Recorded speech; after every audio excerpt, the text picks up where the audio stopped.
Hi, welcome back to Eurovos, the channel that started off as an interview channel and has developed into me talking about things because it's not always easy to get folks to agree to interviews, especially the academics that I tend to contact are very busy.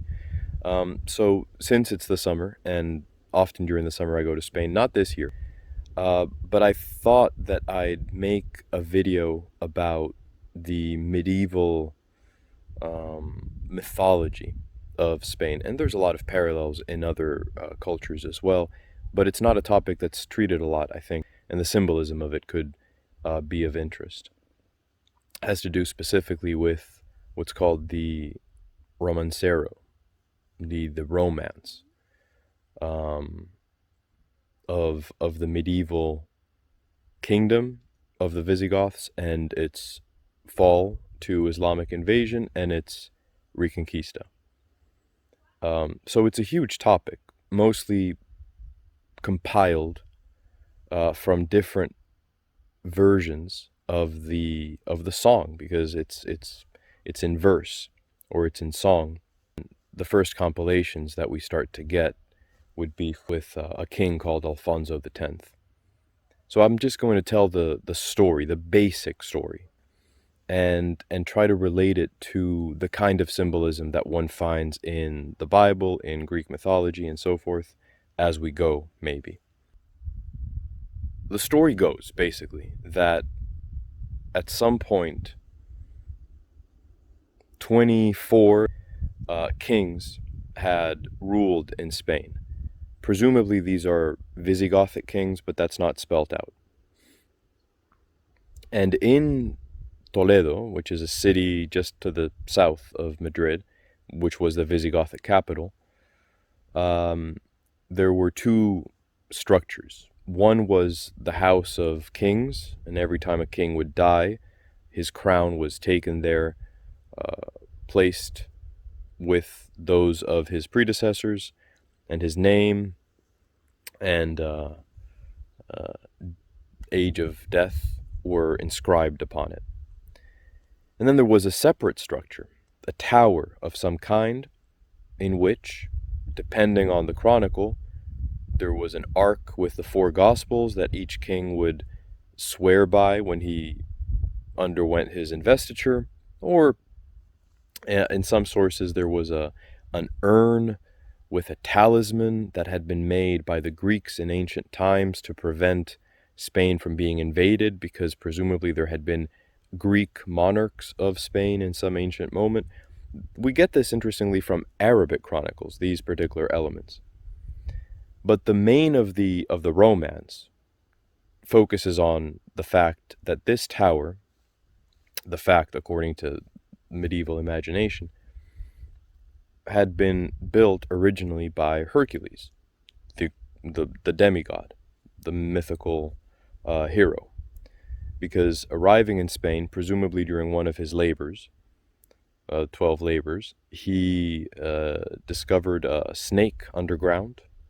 He descended a cave, defeated the snake, and then built this tower on top. So it's similar to Apollo defeating Python, the serpent, and then building his, or adapting the temple that was upon that, the Delphic temple, to his cult.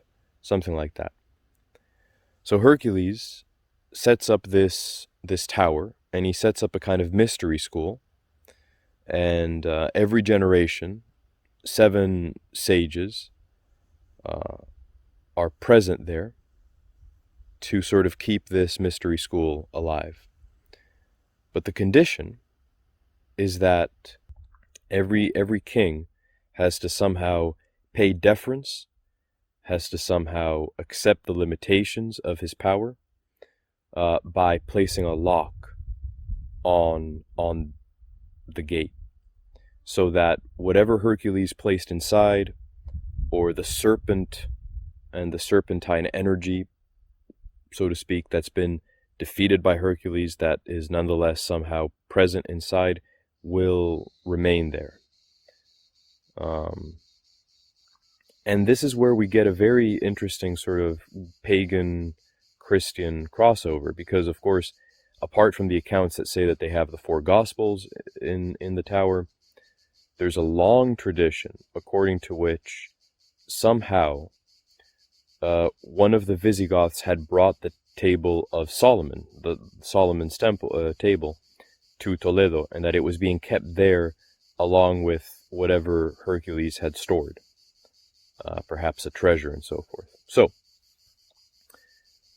and there's a connection between the Holy Grail and the table.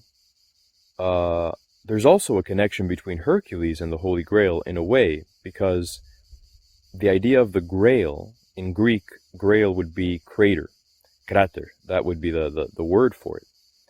Well, according to pagan philosophy, according to the, I hope that noise doesn't interfere too much, according to the Neoplatonists, the crater in which Zeus made the world is his wife, is Hera.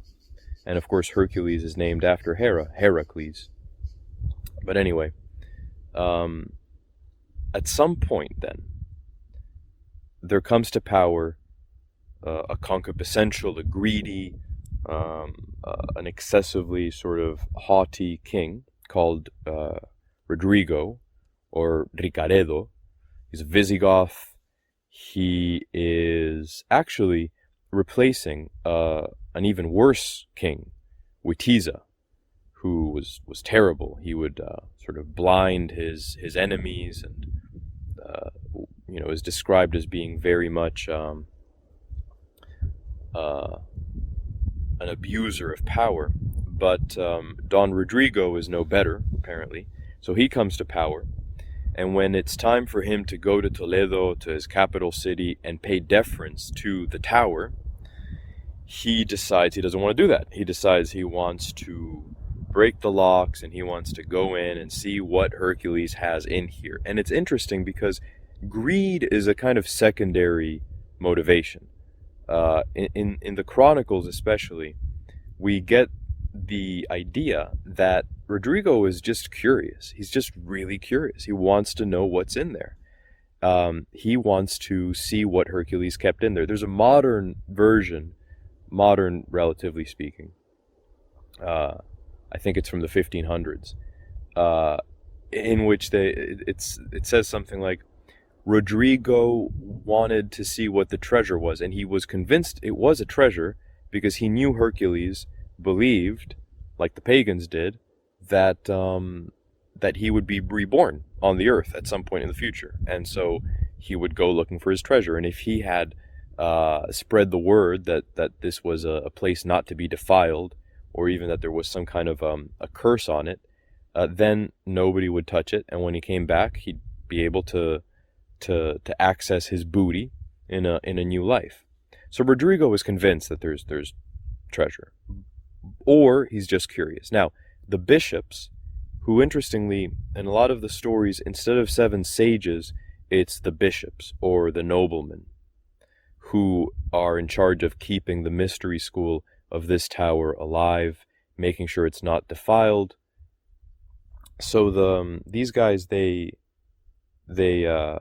tell the king that they take responsibility for amassing as much treasure as he might think is in there.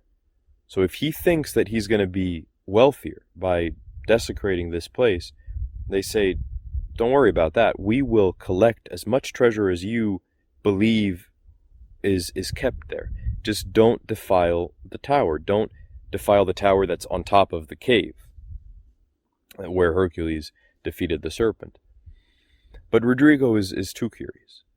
So he breaks the locks. He breaks the 20 whatever amount of locks happen to be there, all his predecessors, and he goes inside, and this is where the stories differ. The chronicles differ, and the main of the romance provides sort of one version, which is that whatever he found, whether it was the Ark, whether it was the Table of Solomon, whatever he found, he also finds a papyrus or a piece of cloth of some kind in which is dyed the image of conquering soldiers. And he sees inscribed there, "You who have violated this tower, you will lose your kingdom to these people, to these soldiers, or to men such as these, until your kingdom is purged, until your kingdom is purified." And the people on that papyrus have turbans, they have scimitars, so they're clearly Arabian garbed mujahideen type warriors. A very early Arabic chronicle says that the Muslims will hold Spain for as many generations as were marked by crowns in that house of kings in Toledo at the time of Don Rodrigo's defilement. I don't know whether that's really in the original chronicle there or is a later edition somehow, but it's very interesting in any case. Okay, so he leaves the tower. That's chapter 1 of the violations of Don Rodrigo.